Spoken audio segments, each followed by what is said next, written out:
So welcome guys, I think we have got a good enough quorum to start the session. The first task which we had to discuss was to get the PAN card and Aadhaar card if it's not there made.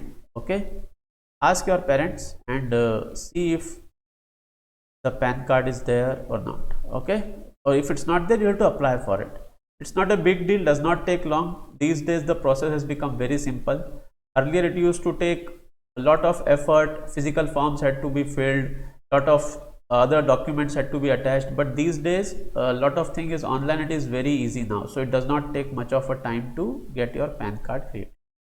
Why do we need a PAN card? Because we need to use it for registration for any kind of financial transaction, wherever, in whichever organization, like even in bank or in a mutual fund or in share market, wherever we go and do the investment, wherever we put our money, we need to produce our PAN card and Aadhaar card. Okay, so this is the first task which I am leaving you guys with. Okay, let's start the session now. So what we did in the last class, let's just see quickly. We talked about what is money. So we knew that it was, we got to know that it was a medium of exchange. Then how is earning money different from saving money? Okay, so this we discussed. I am just quickly scribbling through it. And then where should we spend money? That was another point we discussed. Just hold on for a second. Huh?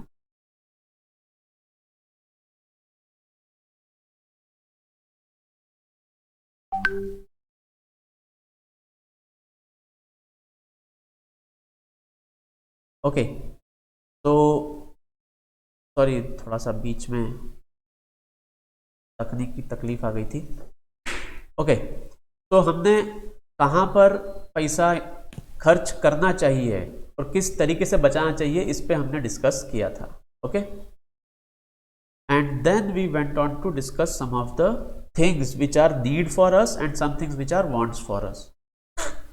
उसके बाद किस तरीके से हम अपनी spending को better कर सकते हैं, किस तरीके से हम हमारे पैसे का बेस्ट वैल्यू ले सकते हैं, उसके लिए भी हमने कुछ कुछ पॉइंट्स डिस्कस किए थे. उसके बाद इन्फ्लेशन क्या होता है हमने वो देखा था, इसमें हमने समझा था कि क्यों हमारे पिगी बैंक में रखा हुआ पैसा धीरे धीरे अपने आप उसकी वैल्यू कम होती जा रही है. इसलिए piggy bank is not a safe place to keep the money. वो पिग आपके पैसे को धीरे धीरे खा के ख़त्म करते जाता है. Okay, and we discussed about CPI and WPI. अब आज उसके बारे में ज़्यादा बात नहीं करेंगे. And then we discussed what are the ways in which we can invest and what are the things we need to know before we invest in them. Like we need to know about the risk level, what kind of return we can get, what kind of liquidity. Liquidity मतलब अगर हमको invest करने के बाद में पैसा मिलना चाहिए तो कितनी जल्दी पैसा हमको वापस मिल सकता है, कितने टाइम तक हमको इन्वेस्ट करना चाहिए, ये सब हमने डिस्कस किया था. आज हम वहीं से डिस्कस थोड़ा सा आगे करेंगे कि कम से कम कितना अमाउंट हमारे पास होना चाहिए जिससे हम अलग अलग इन्वेस्टमेंट टाइप में डिस्कस कर सकें. ओके, तो सेविंग बैंक अकाउंट में आजकल 0 रुपीज़ से भी इन्वेस्ट कर सकते हैं, जिसको जनधन खाता बोलते हैं. सो वो गवर्नमेंट फ्रीली प्रोवाइड करती है. ओके,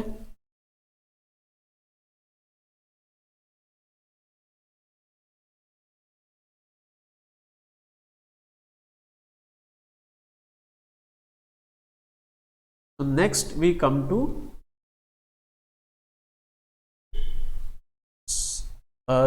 फिक्स डिपॉजिट, जिसको सर्टिफिकेट ऑफ डिपॉजिट भी बोलते हैं. उसमें इंडिया में अभी मिनिमम 1000 रुपीज़ से ही हम इन्वेस्ट कर सकते हैं. अब फ़र्क क्या है सेविंग बैंक और फिक्स डिपॉजिट में? हमको फिक्स डिपॉजिट में इंटरेस्ट रेट थोड़ा ज़्यादा मिलता है, सेविंग बैंक में आजकल बहुत कम हो गया है. और लिक्विडिटी सेविंग बैंक्स में ज़्यादा है, फिक्स डिपॉजिट्स में कम है.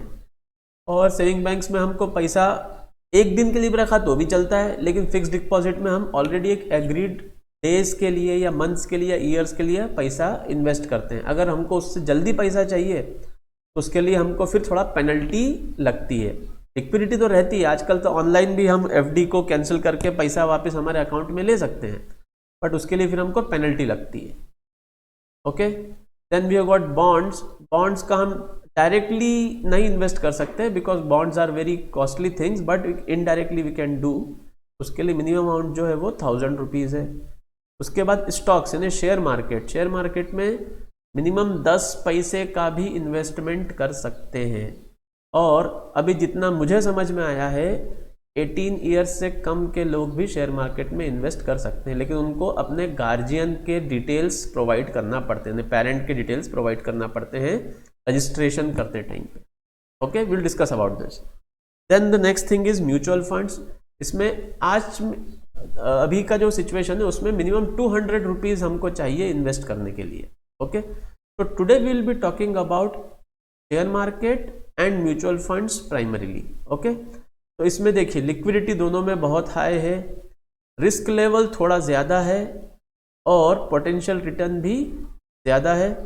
और इसमें भले इसे लॉन्ग टर्म लिखा है लेकिन ऐसा कुछ ज़रूरी नहीं है। शेयर मार्केट में आप सुबह इन्वेस्ट करके दोपहर में भी वापस पैसा अपना रिटर्न ले सकते हो, और म्यूचुअल फंड्स में आप एक दिन में भी पैसा डाल के नेक्स्ट डे वापस रिटर्न ले सकते हैं। ठीक है, तो टाइम इरोजन यहाँ पर कुछ गड़बड़ दिया हुआ है, but we will go by what is actually happening. हम इस टेबल पे से हमारा टाइम इरोजन नहीं डिसाइड करेंगे।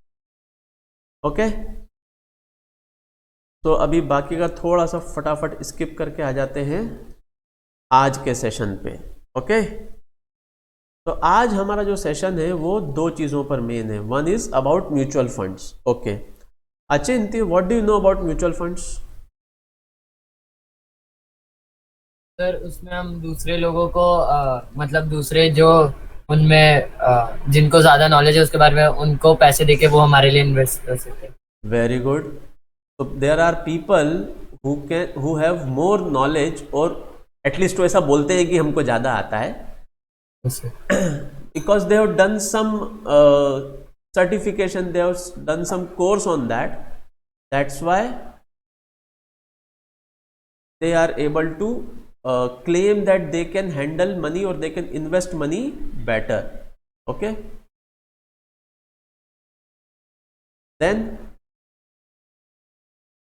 और क्या पता है म्यूचुअल फंड के बारे में अचिंत्य? सर उसमें वो स्टॉक्स में इन्वेस्ट करते हैं। वो लोग स्टॉक्स में इन्वेस्ट करते हैं। ओके, ठीक है, चलो good. Ayan, what do you know about mutual fund apart from these 2 points? उसमें हमको ज्यादा पैसे को देखना नहीं पड़ता, वो लोग ज्यादा इन्वेस्ट करते हैं सही से। They can do the investment. Okay, good.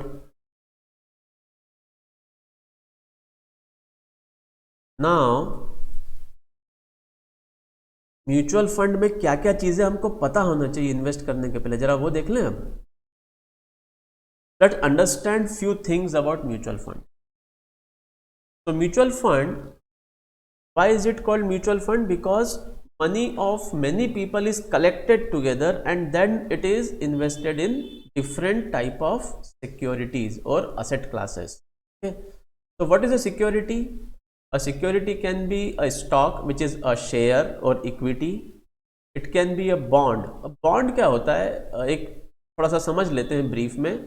जब कोई जैसे बड़े प्रोजेक्ट्स कोई करता है तो उनको प्रोजेक्ट करने के लिए पैसा चाहिए। मान लो एक बड़ा सा डैम बनाना है गवर्नमेंट को, तो वो क्या करते हैं, उनको पैसा चाहिए। गवर्नमेंट के पास पैसा होता नहीं है, तो वो क्या करते हैं, वो जाके आम जनता से बोलते हैं या फिर बैंक से बोलते हैं कि आप हमको पैसा दो, हम उसके बदले में आपको बॉन्ड्स अभी दे देंगे।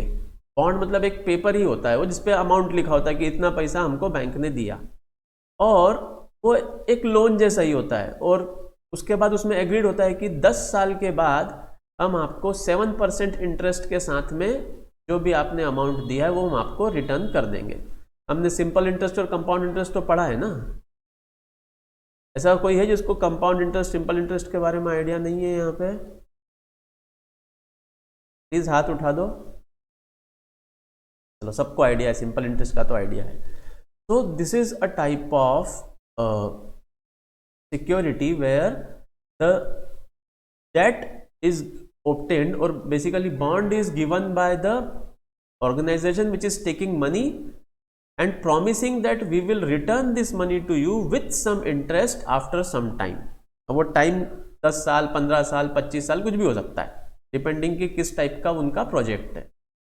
Then there is third category which is called money market instruments.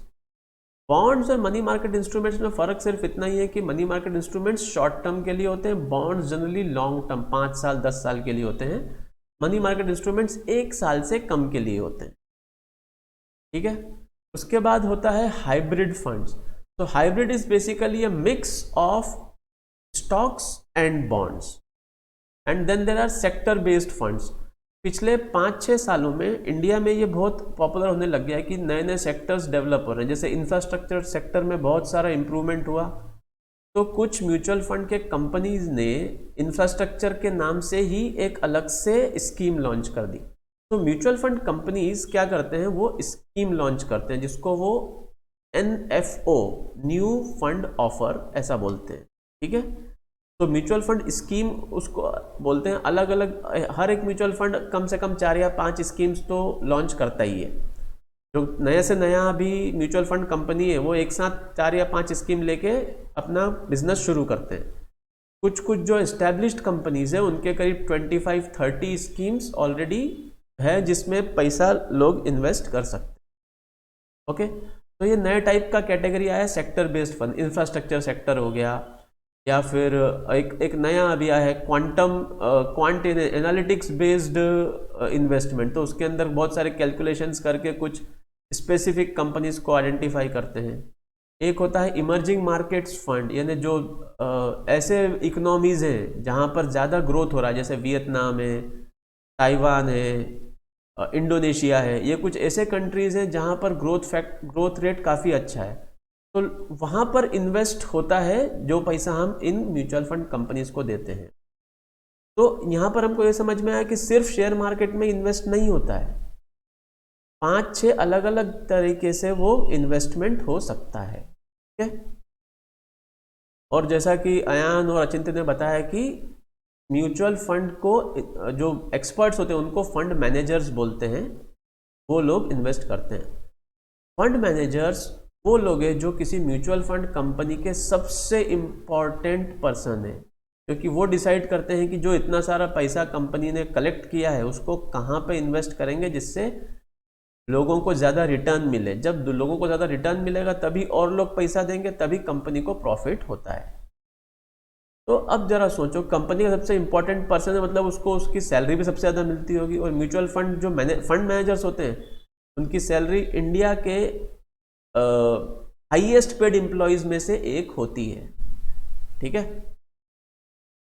मतलब जो मैंने खुद अपने एक्सपीरियंस से देखा था, 3 करोड़ 4 करोड़ रुपए साल की उनकी सैलरी होती है जो अच्छे फंड मैनेजर होते हैं, ओके। जो कम अच्छे उनकी भी अच्छी खासी होती है, ओके। तो who can become a fund manager? Fund manager बनने के लिए हमको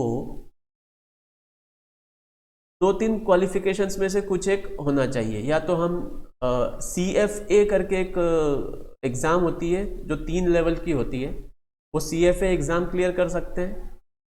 दूसरा, हम फाइनेंस में MBA करते हैं अगर, जो कि ग्रेजुएशन के बाद में होता है MBA, तब भी हम फंड मैनेजर के रोल में जा सकते हैं। और तीसरा जो देखा है कैटेगरी, वो है कि अगर आपने सिर्फ कॉमर्स ग्रेजुएशन किया हुआ है लेकिन आपका नॉलेज अच्छा है, तब भी आप फंड मैनेजर बन सकते हैं, ठीक है। तो 3 ऐसे तरीके हैं जिनसे हम फंड मैनेजर बन सकते हैं। अब ये जो नेक्स्ट लाइन है वो सबने पढ़ी है? ऐसा कोई जिसने ये लाइन नहीं पढ़ी? Mutual fund investment subject to market risk, read all scheme related documents carefully. इस लाइन का मतलब मुझे कौन बताएगा? जरा हैंड रेस करेगा कोई? ओके विहान, जरा बताओ क्या इसका मतलब है। सर ये लाइन का मतलब है कि म्यूचुअल फंड में अगर इन्वेस्ट करते हो तो मार्केट रिस्क हो सकता है, मतलब प्राइसेस ड्रॉप हो सकते हैं या इंक्रीज हो सकते हैं। और उस बोला है कि सब डॉक्यूमेंट्स अच्छे से पढ़ के इन्वेस्ट करना है। हाँ, तो गलत हो गया तो कुछ नहीं कर पाएंगे। हाँ, अगर आपका पैसा लॉस हो गया तो हमारे पास कंप्लेंट मत करना, हम आपको पहले से रिस्क ही है ये बता रहे हैं। ऐसा पढ़ने, ये कुछ वैसा हो गया ना, cigarette smoking is injurious to health, लेकिन फिर भी सब स्मोक करते हैं। तो उन्होंने तो बोल दिया कि हाँ रिस्की है, आप अपने हिसाब से देख लो, लेकिन वो ये कह रहे हैं कि ये मना नहीं कर रहे हो, ठीक है। तो how is it different from smoking? It is different because they are telling you that there is a potential of loss, but that does not mean that you are not supposed to invest. What they are telling, you study things and then invest. और यहीं पे India के अधिकतर लोग गड़बड़ कर देते हैं। वो चीज़ों को पूरा स्टडी करना पसंद नहीं करते, जो 2-3 लोगों से सुना उसके हिसाब से कर देते हैं, अपना स्टडी करना पसंद नहीं करते, और फिर बोलते हैं कि हमारा लॉस हो गया, सो कंपनीज गलत हैं। This is not how, okay. अब कौन से डॉक्यूमेंट्स पढ़ना चाहिए? बोल तो दिया डॉक्यूमेंट्स पढ़ो, लेकिन कोई बताता नहीं कि पढ़ना कौन से डॉक्यूमेंट्स है।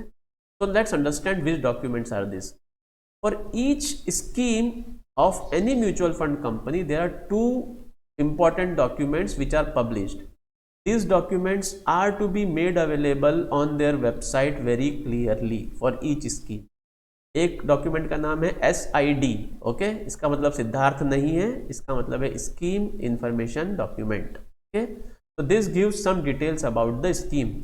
ये स्कीम किस टाइप की है, किस तरह की असेट क्लास में इन्वेस्टमेंट ज़्यादा होगा, रिस्क लेवल कितना है, और किस टाइप का रिटर्न एक्सपेक्ट कर सकते हैं। उसके अलावा एक जो इम्पॉर्टेंट चीज़ पता पड़ती है वो होती है ये वाली स्कीम कौन से इंडेक्स से लिंक्ड है। अब ये इंडेक्स क्या होता है वो कौन बता सकता है मुझे? एग्जाम्पल को देगा, इंडेक्स क्या होता है?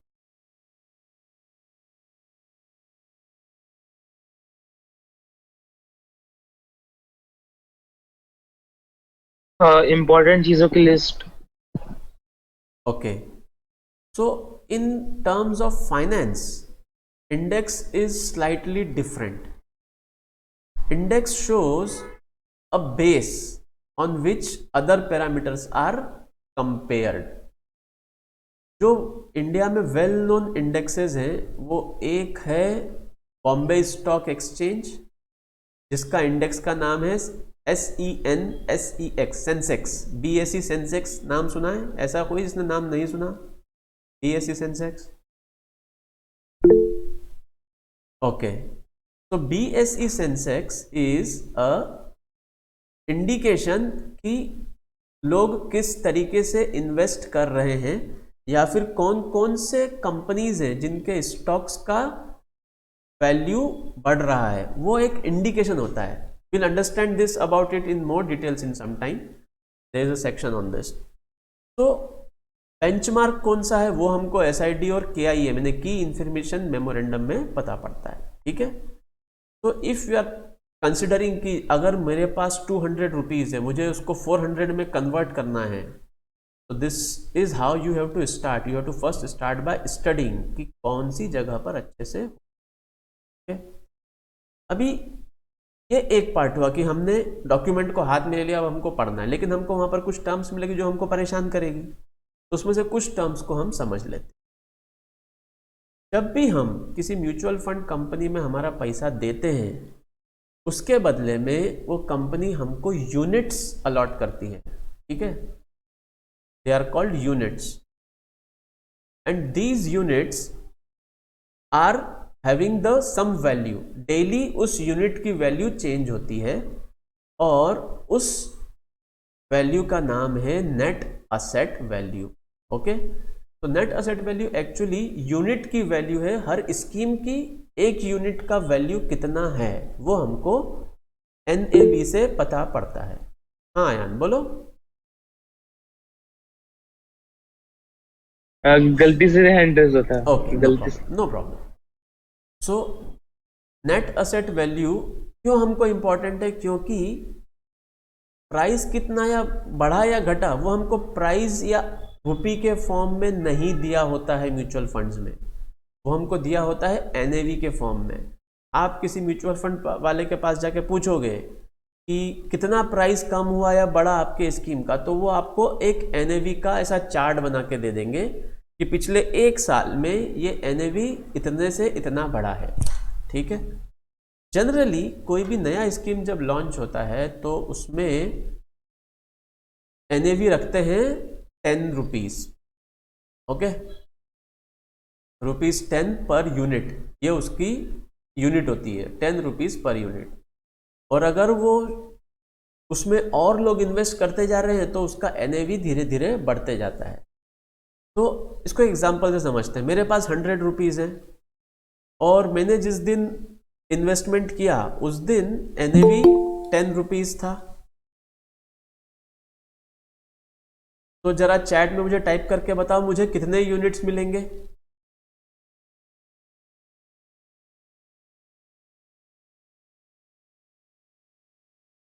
₹100 मैंने इन्वेस्ट किए, उस दिन का जो प्राइस था 10 यूनिट्स था, 10 rupees per unit. So I will get 10 units. Okay, अब ये 10 यूनिट्स मुझे मिल गए। Very good, everybody got right answer. तो ये 10 यूनिट्स मुझे मिल गए। अब ये 10 यूनिट्स मेरे पास तब तक रहेंगे जब तक कि मैं इनको वापस म्यूचुअल फंड वाले को दे के बोलूँ कि अब आप मुझे मेरे पैसे वापस दे दो।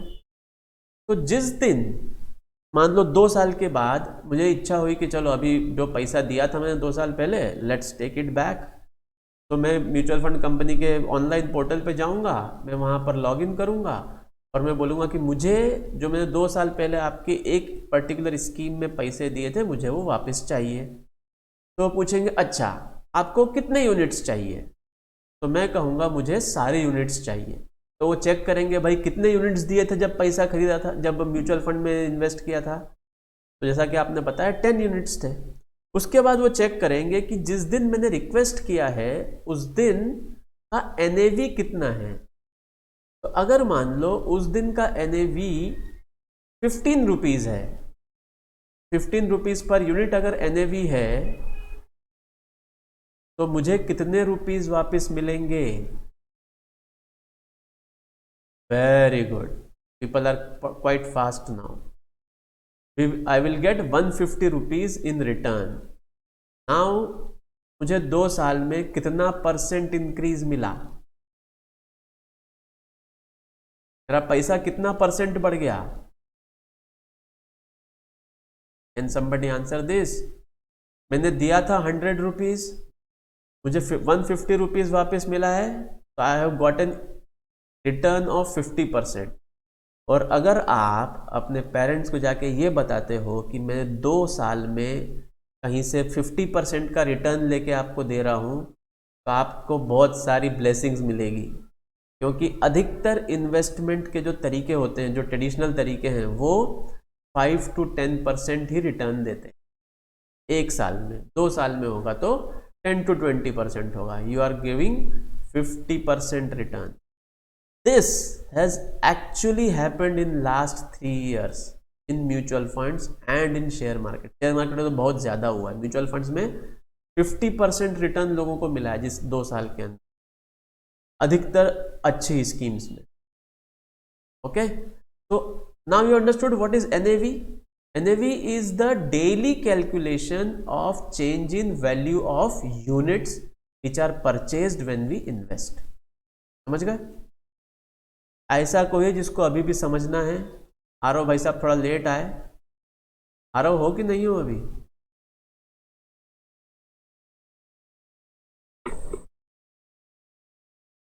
चलो ठीक है।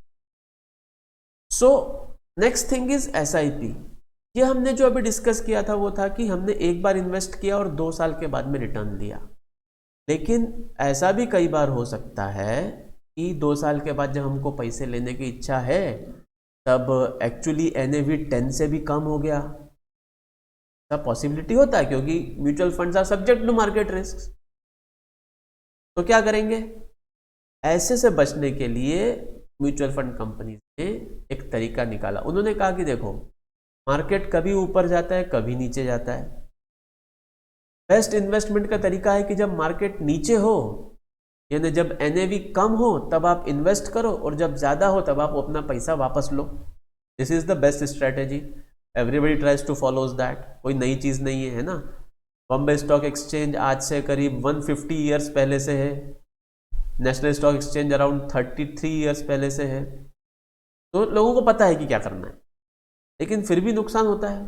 तो म्यूचुअल फंड कंपनीज ने कहा कि देखो आप है ना एक साथ 100 रुपीज़ मत दो, आप हर महीने 5 रुपीज़ हमको दे दो, छोटा छोटा इन्वेस्टमेंट करो, and this is the not 5 rupees, 200 rupees is the minimum amount which can be invested. One time investment 200 rupees का नहीं होता है, मिनिमम 1000 रुपीज़ या कहीं कहीं पे 5000 रुपीज़ का होता है।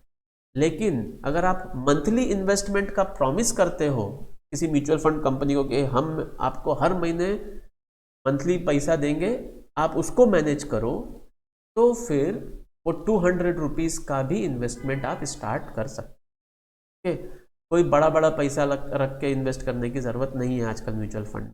Okay, so SIP is mostly a monthly investment, जिसमें बैंक वाले क्या करते हैं, बैंक वाले नहीं एक्चुअली म्यूचुअल फंड वाले क्या करते हैं, वो कहते हैं कि देखो हर महीने हम आपको फ़ोन करेंगे, अरे पैसा दो, अच्छा नहीं लगता हमको, तो हम आपको अपने बैंक में एक फॉर्म भरना है जिसको डेबिट मैंडेट बोलते हैं। डेबिट यानी पैसा मेरे अकाउंट से ट्रांसफ़र करने का ऑर्डर, वो बैंक को दे दो कि हर महीने एक पर्टिकुलर डेट पे, मान लो 10th of every month 200 rupees मेरे अकाउंट से डेबिट करना, यानी अकाउंट से निकालना और म्यूचुअल फंड कंपनी को दे देना। ऐसा एक ऑनलाइन फॉर्म आजकल आता है, ठीक है, पहले नहीं था ये सब। पहले वो एक बड़ा सा फॉर्म ऑफलाइन भरना पड़ता था, उसके साथ में डॉक्यूमेंट अटैच करना पड़ते थे, साइन चेक होती थी, फिर बैंक में अगर साइन डिफरेंस हो गया तो फॉर्म रिजेक्ट हो जाता था, बहुत प्रॉब्लम होती थी। अभी वो सब ऑनलाइन होने के कारण बहुत फास्ट हो गया। तो हर महीने आप सिर्फ 200 रुपीज़ अपने इन्वेस्ट करके, कभी क्या होगा अगर NAV कम हुआ तो नेक्स्ट मंथ में बढ़ता हुआ NAV के कारण आपको ऑलरेडी बेनिफिट मिल जाएगा, और कभी NAV ज़्यादा हुआ जब आपने इन्वेस्ट किया है, थोड़े टाइम बाद अगर NAV कम हो गया तो आपको नुकसान भी हो सकता है, लेकिन ओवरऑल आपका बैलेंस हो जाएगा। लास्ट 15 ईयर्स में SIPs ने अराउंड 15 to 20% एनुअल रिटर्न दिया है। 15 to 20% एनुअल ग्रोथ हुआ है लोगों के पैसे का, ठीक है। तो SIPs have proven to be a very useful tool for investing, ठीक है। और SIP से उल्टा होता है लमसम, एक बार पैसा डालो, उसके बाद जब थोड़े टाइम बाद 1 साल 2 साल बाद जब आपको ज़रूरत लगे तब आप उसको रिटर्न वापस ले, is lump sum. What is load? Load is the fees which a mutual fund company will charge when you purchase a fund or when you take your money back। आज की तारीख में एंट्री लोड कहीं पे भी नहीं है, किसी भी म्यूचुअल फंड कंपनी में इन्वेस्ट करने के लिए एंट्री लोड ₹0 कर दिया है।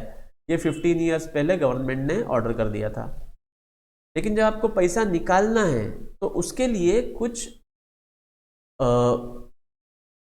लिमिट होती है जिसको बोलते हैं लॉक इन पीरियड।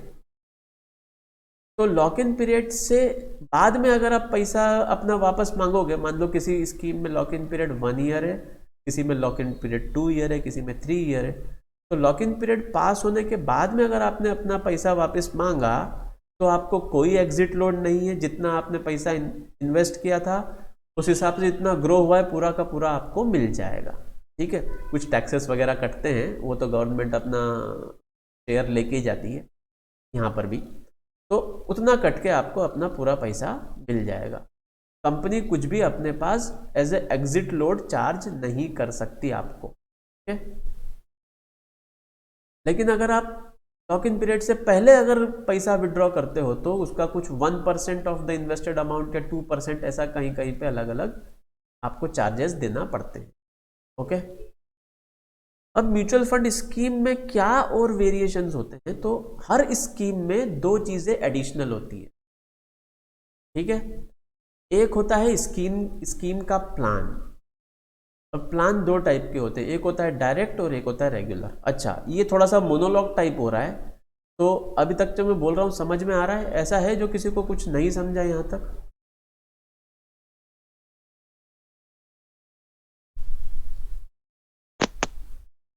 कोई सवाल अभी तक किसी को, जब जो डिस्कस किया उस पर? नहीं सर। नहीं, वेरी गुड, वेरी गुड। मतलब या तो मैं बहुत अच्छा समझा रहा हूँ या फिर बोर लग रहा है। I hope it's the former one. Just 1 second.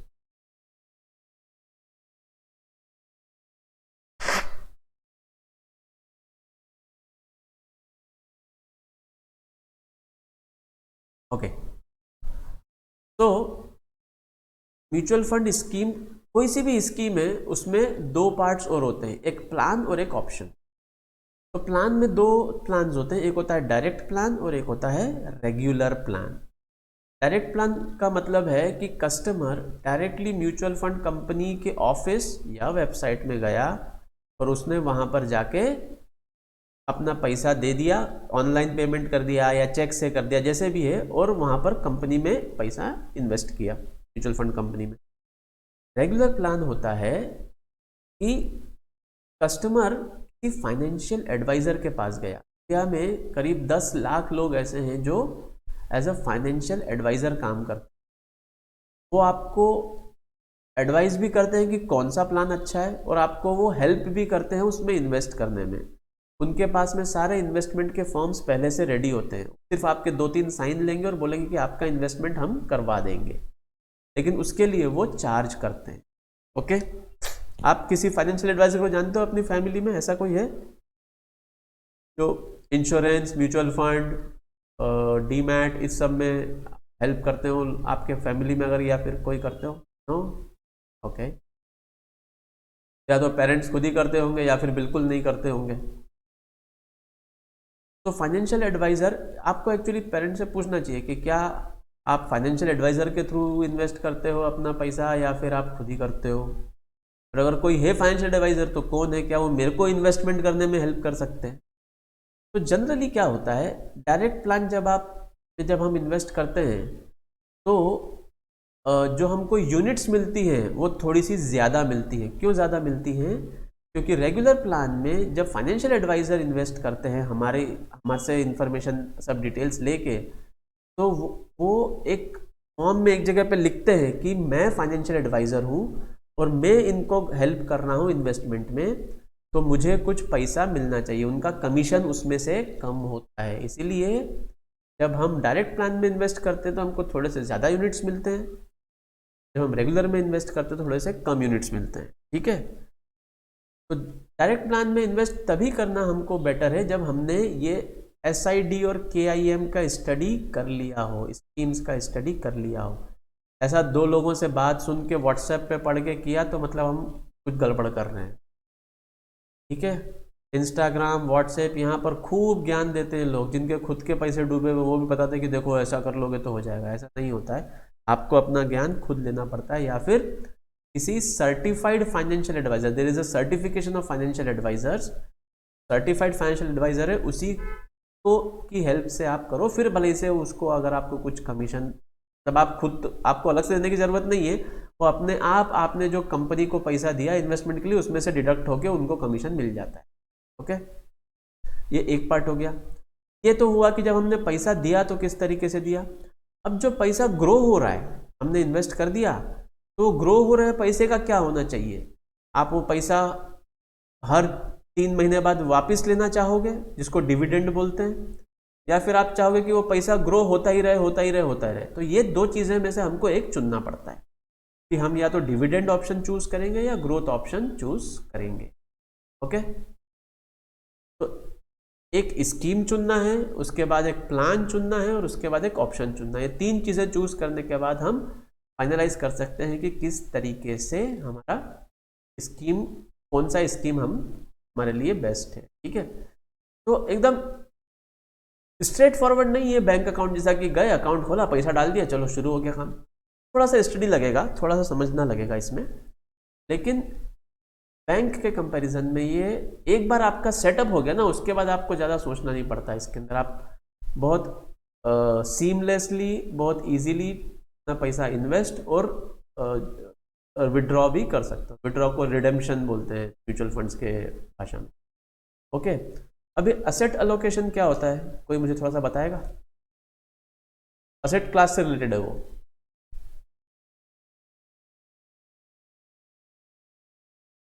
Idea somebody? कोई भी म्यूचुअल फंड सारा पैसा शेयर मार्केट में लगाते हैं ऐसा नहीं करता। कोई सी भी स्कीम है, गवर्नमेंट ने बोला हुआ है, गवर्नमेंट मतलब गवर्नमेंट की जो अथॉरिटी उनका नाम SEBI सेबी है, SEBI security exchange board of India. उन्होंने ये रूल दिया हुआ है कि आप कोई सा भी म्यूचुअल फंड का स्कीम में पूरा का पूरा पैसा शेयर मार्केट में नहीं लगाओगे।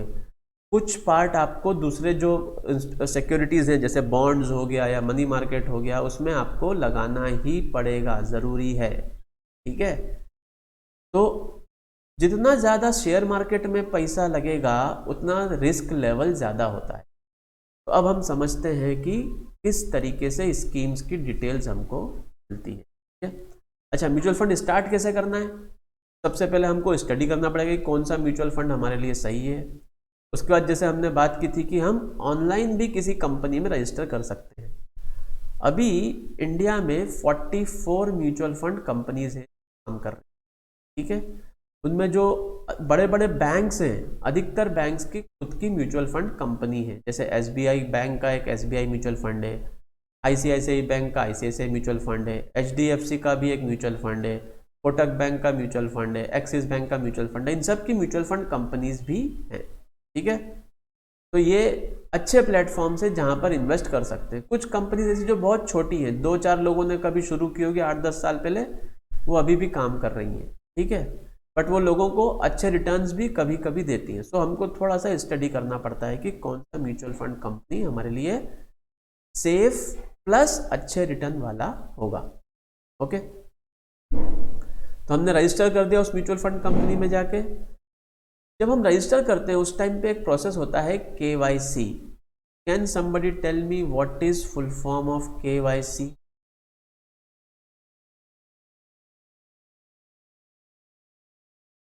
या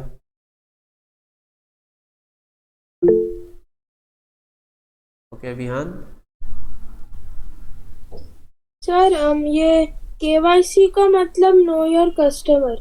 very good. KYC means know your customer. This is a very good way of saying कि हम आपकी आइडेंटिटी चेक करेंगे। अगर विहान दास, आप बोल रहे हो कि मैं विहान दास हूँ, तो आपके पास कौन से डॉक्यूमेंट्स है जिससे हम ये समझ सके कि आप ही विहान हो? तो आप अपना आधार कार्ड दोगे, फिर वो बोलेंगे कि आपका फाइनेंशियली रजिस्ट्रेशन हुआ है क्या, मतलब आपके पास पैन कार्ड है क्या, वो भी वो चेक करते हैं। तो आपके पैन कार्ड की एक कॉपी वो लेंगे। उसके बाद कभी कभी वो एड्रेस प्रूफ भी लेते हैं, और अगर क्योंकि हम माइनर हैं तो हमारे गार्जियन के बैंक अकाउंट का डिटेल भी लेंगे। ठीक है, तो इस तरीके से 4-5 डॉक्यूमेंट्स लगते हैं जिनके थ्रू KYC होता है।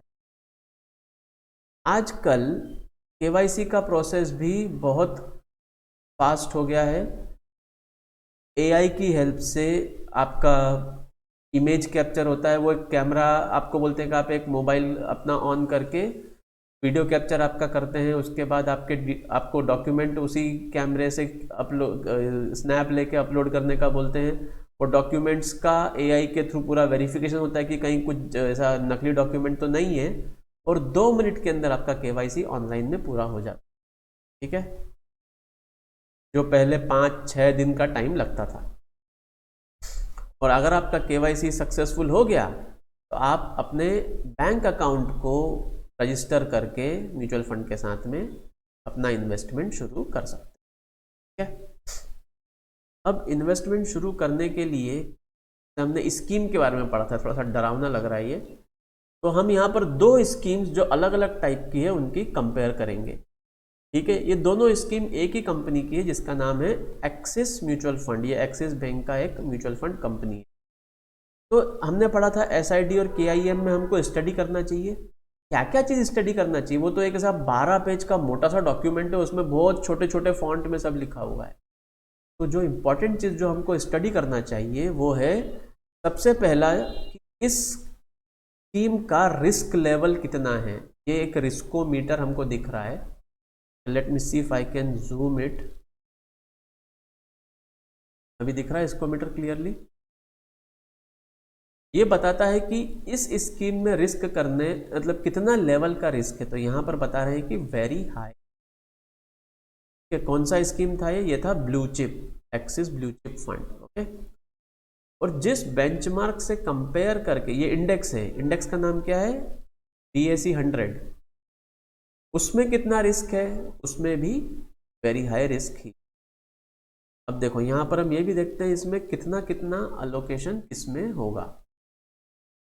तो इसमें बोल रहे हैं कि इक्विटी के अंदर सारा का सारा पैसा भी जा सकता है, कम से कम 80% इक्विटी में होगा और 100% पैसा भी हम इक्विटी में लगा सकते हैं, लेकिन लगाते नहीं हैं। अधिकतर कुछ ना कुछ पैसा दूसरे सिक्योरिटीज़, जैसा यहाँ पर दिया हुआ है, debt and money market instruments में लगाते हैं, या फिर अलग टाइप्स के REIT कुछ होते हैं इन्वेस्टमेंट के मेथड जिसमें इन्वेस्टमेंट किया। ओके, तो ये था एक इक्विटी, अगर इक्विटी फंड है उसके अंदर कैसा होगा। अब वही हम कंपेयर करते हैं बॉन्ड फंड में या डेट फंड जिसको बोलते हैं।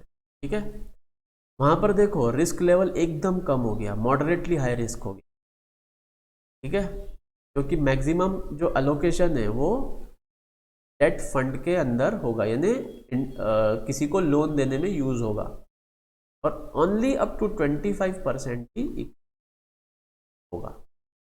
ठीक है, तो एक चीज हमको ये पता करना चाहिए कि कितना रिस्क लेवल है।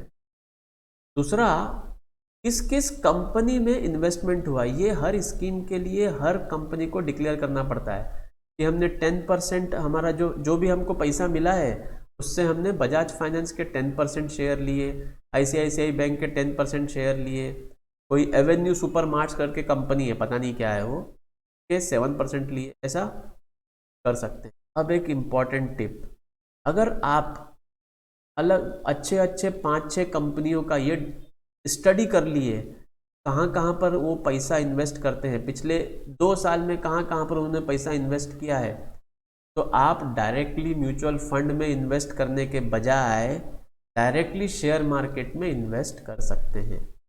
म्यूचुअल फंड में और शेयर मार्केट में इन्वेस्ट करने में फ़र्क सिर्फ इतना है कि शेयर मार्केट में आप एट ए टाइम सिर्फ एक कंपनी में इन्वेस्ट कर सकते हो, और आपको जो शेयर का जो भी जो चार्जेस होते हैं वो कम लगेंगे म्यूचुअल फंड के कंपैरिजन में। म्यूचुअल फंड ऑलमोस्ट 3 to 4% आपके चार्जेस आपको लगाते हैं म्यूचुअल फंड आपके मैनेज करने के लिए। ठीक है, लेकिन शेयर मार्केट में वो 1% से भी कम होता है।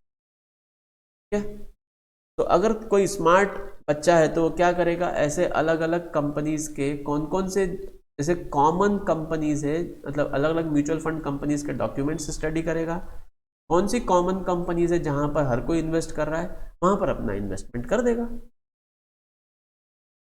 है कि नहीं इजी।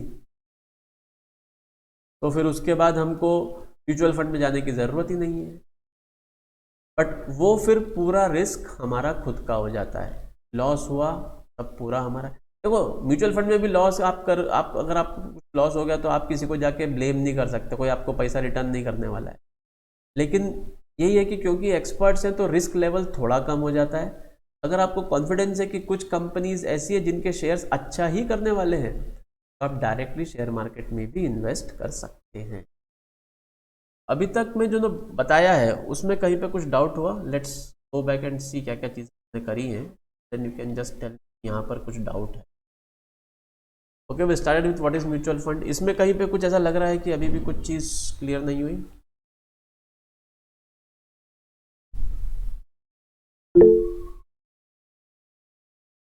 सर मुझे ये कंफ्यूजन है कि इक्विटी क्या होता है। इक्विटी क्या होता है? तो हमारा जो थर्ड सेशन होगा, एक मिनट कैमरा ऑन, जो हमारा थर्ड सेशन होगा उसमें हम सिर्फ इक्विटी यानी शेयर मार्केट के बारे में ही बात करेंगे, वहां पर डिटेल में समझेंगे इक्विटी। अभी के लिए इक्विटी में बहुत सिंपल वर्ड में समझना है, ओनरशिप ऑफ अ कंपनी। ठीक है sir. Okay, yes sir. Okay, anybody else? No sir. No? इतना बढ़िया बता दिया? थोड़ा हैवी हो गया था क्या आज? बहुत सारी चीजें बता दी।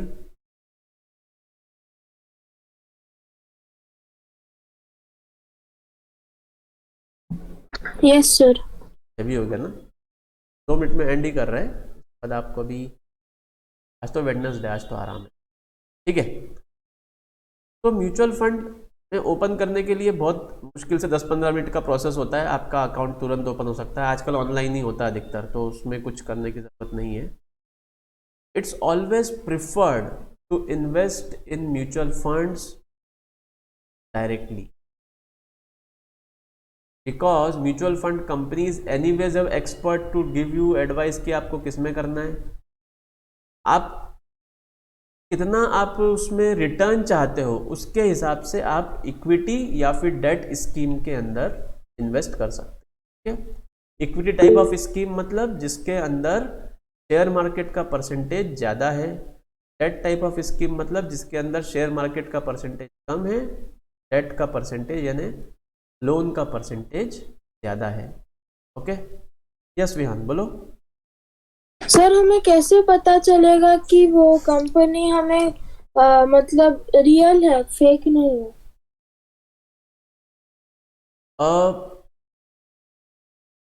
हर म्यूचुअल फंड कंपनी को सेबी, जो उनका मॉनिटर बोल सकते हैं, उसके पास रजिस्टर करना पड़ता है। आप सेबी की वेबसाइट पे जाके चेक करो कि वो कंपनी रजिस्टर हुई है कि नहीं हुई, okay. Okay, thank you sir. SEBI की वेबसाइट है SEBI sebi.gov.in, then next thing, हमने स्कीम डॉक्यूमेंट के अंदर क्या क्या इंपॉर्टेंट चीज़ें हमको देखना चाहिए, तो हमको क्या देखना चाहिए, एक रिस्कोमीटर, कितना अलोकेशन किस टाइप में है, इक्विटी में कितना है और डेट में कितना है, उसका कंपैरिजन हमको पता होना चाहिए, और कौन कौन से कंपनीज है जिसके अंदर इन्वेस्ट हुआ है अभी तक, ये पास्ट इन्वेस्टमेंट दिखाते हैं इसमें, ठीक है, यहाँ पर जो हुआ है ये रिसेंट नहीं होता, अगर अभी इन्वेस्ट करेंगे तो उसको 1 साल बाद डिस्क्लोज करेंगे ताकि उसको कोई अननेसेसरी बेनिफिट ना कर सके उससे, बट उससे खास फर्क नहीं पड़ता, क्योंकि जो हमने ऑब्जर्व किया है कि अधिकतर जो अच्छी कंपनीज है उसके अंदर इन्वेस्टमेंट सालों तक वैसे ही चलता रहता है, ठीक है। अब इसके आगे, हाँ, ये एक और चार्ट जो हमको कंपेयर करना चाहिए कि रिटर्न्स कितने मिले, ये देखो, ये ब्लू चिप था, जिस साल कोविड आया था उस साल -8%, यानी अगर आपने 100 रुपीज़ लगाए होंगे तो वो 92 रुपीज़ हो गया था, लेकिन उसके बाद फिर 3 ईयर्स के अंदर उसका अभी का हम रिटर्न देखेंगे तो ये 12%, यानी हर ईयर हमको 12% उसका बेनिफिट मिल रहा है, ठीक है। और उसका कंपैरिजन बेंचमार्क से भी दिखाते हैं कि अगर बेंचमार्क जो मतलब इंडेक्स जो है वो कितना ज़्यादा रिटर्न देता है और हमारी स्कीम कितना अच्छा रिटर्न दे रही है। ये बेंचमार्क एक्चुअली इसलिए यूज़फुल है कि अलग अलग mutual fund companies same benchmark use करती हैं, तो आप किसी एक बेंचमार्क में अपना चुन लो और उसके बाद फिर आप, हाँ यान बोलो। सर बेंचमार्क एग्जैक्टली क्या होता है? बेंचमार्क जैसे हमने डिस्कस किया था कि इंडेक्सेस होते हैं अलग अलग, BSE सेंसेक्स एक इंडेक्स है, वो एक बेंचमार्क है बहुत सारे म्यूचुअल फंड्स के लिए। वैसे ही NSE का निफ्टी 50 करके एक इंडेक्स है। इंडेक्स क्या करता है, इंडेक्स इसको समझने के लिए हम थोड़ा सा 1 मिनट ही लेंगे कि एक पर्टिकुलर शेयर मार्केट में, जैसे BSE है, Bombay stock exchange share market, वहाँ पर 5000 कंपनीज हैं, ठीक है, जिन्होंने रजिस्टर किया है।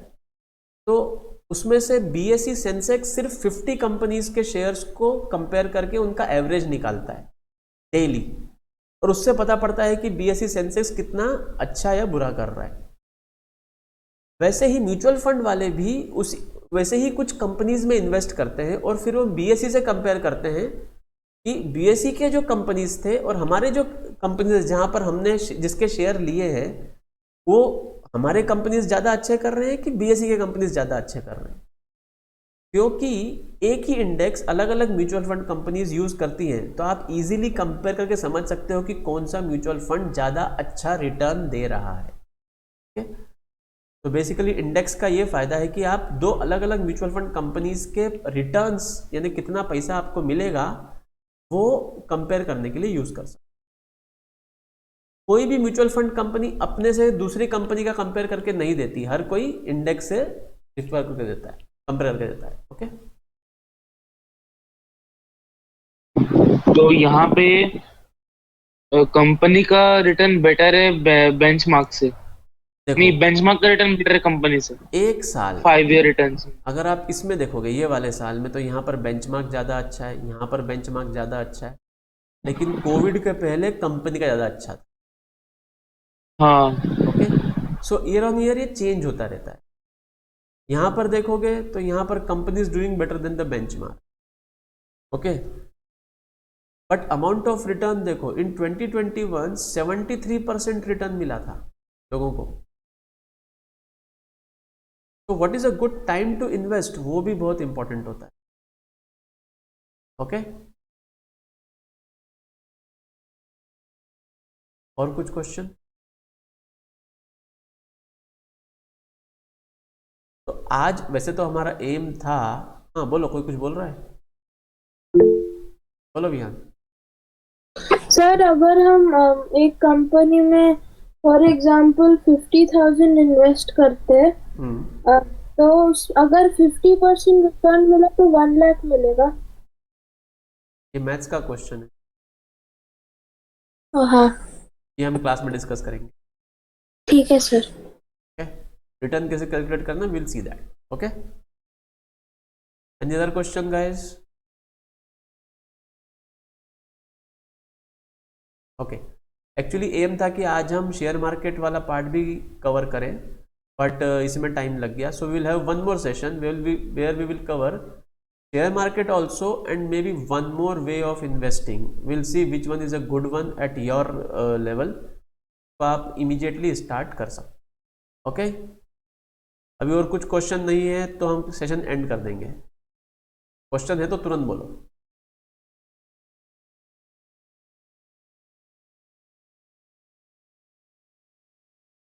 I am assuming there is no more question, so we can end the session now. Okay, and we will have the third session. Bye, sir. Okay, thank you. Bye bye.